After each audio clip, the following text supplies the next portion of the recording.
you watched last episode, you saw that even me, with my hard heart, can be moved to tears because I was crying by the end of last episode. So upsetting. Following the reading of the Rosemary chapter, I was just so disturbed by the whole story that I was like, I need to find out more about her story. I mean, it was so horrifying to me that the family could have treated her with such disdain her whole life. And so I went and I listened to several documentaries. This is the conclusion that I've come to. Number one, Rosemary's condition as far as what her capabilities were in life were far more debilitating than this book led on. She had quite a significant set of difficulties. I think she could have gone on to have a really full life as a teacher's aide, working at a school like Assumption when she had been in England, and that really would have been the perfect place for her to have remained her whole life, working alongside that staff. Unfortunately, the war came, and so the family removed Rosemary from that scenario. But what I think this book leaves out considerably is the fact that the family, her whole life in America, had worked really hard to find her a school that would work for her. And it isn't that they were just trying to shove her off on somebody else, but her differences were significant. And they tried. I mean, I lost count of how many different schools they put her in, trying to find a place that could facilitate a life for her that met her very many needs. She really needed to have somebody with her all the time. Most of the schools that were available for somebody who was a little bit developmentally delayed weren't really productive in helping her to establish a life where she could be independent. And a lot of them just didn't have the resources to help somebody with Rosemary's particular set of needs. But I think it was disingenuous for the author to completely exclude how many times the family had really worked to find a place for Rosemary. Now, it does not at all diminish what Joe did to Rosemary in the end. And I'm not trying to, cast a bright light on this tragic story, because it is a tragic story. The end of it is. But I just think that this author cherry picked so many times when it was always negative. And I think that we don't get the full arc of what happened with Rosemary and the care that the family did show Rosemary. And then the very last story says, they never knew what happened to Rosemary. All the kids didn't know what happened to Rosemary. Yeah, well, they didn't initially because Joe didn't tell them what happened to Rosemary. But then in 1958, when John F. Kennedy was doing his campaign, he went to go visit Rosemary. Now, did he go visit Rosemary because there had been rumors his whole life that his sister was stashed away in Wisconsin? And he's like, I better, cover my ass and go visit my sister.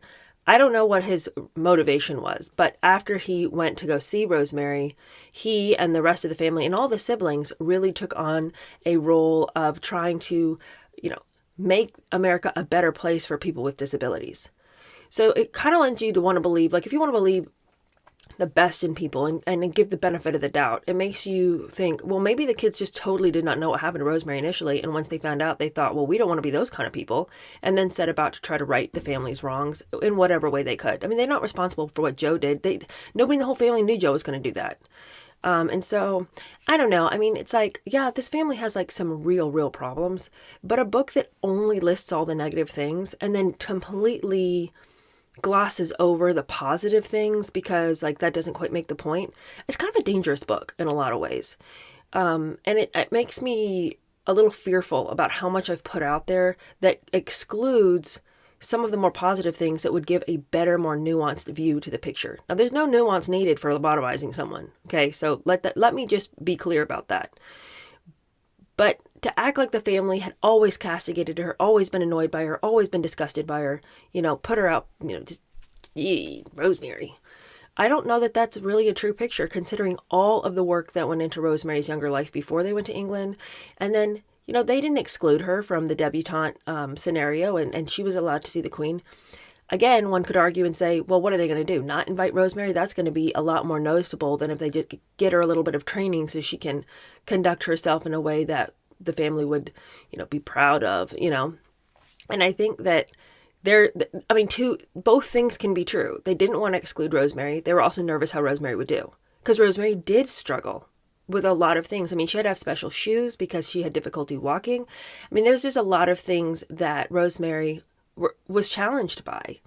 And there's a lot of things that they would have needed to get her some resources for.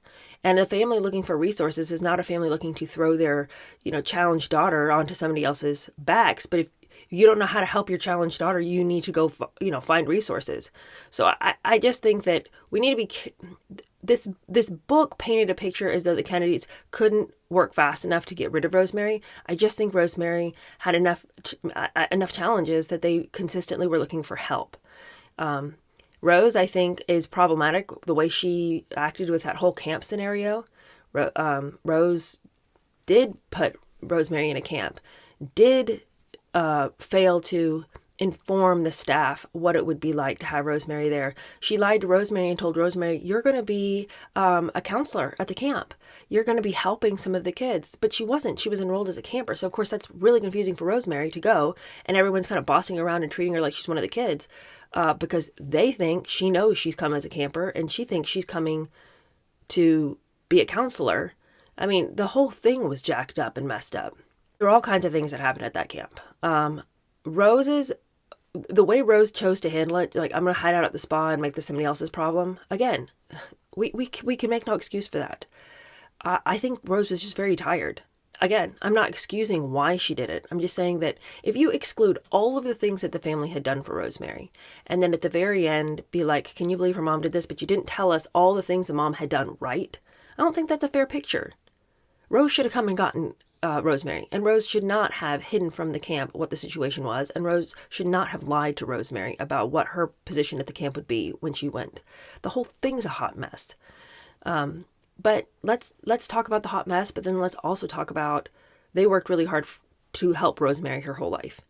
And I just think that was really, it was very selective of Maureen Callahan to tell the story the way she did. So anyway, those are just my points there in case you like me were like so heavily disturbed. The story is still disturbing, but it made me feel better to realize, okay, but during Rosemary's life, they were trying to get her help her whole life. They really were trying. And I don't think the family was disingenuous later on when they came out being like, we care a lot about Americans with disabilities. Because I think some of the siblings were really upset by what had happened to Rosemary, really upset about the handling of their sister, and really wanted to try to help other people in that same scenario. And I don't think it was all political. Maybe it was, but I'm going to choose to give them the benefit of the doubt.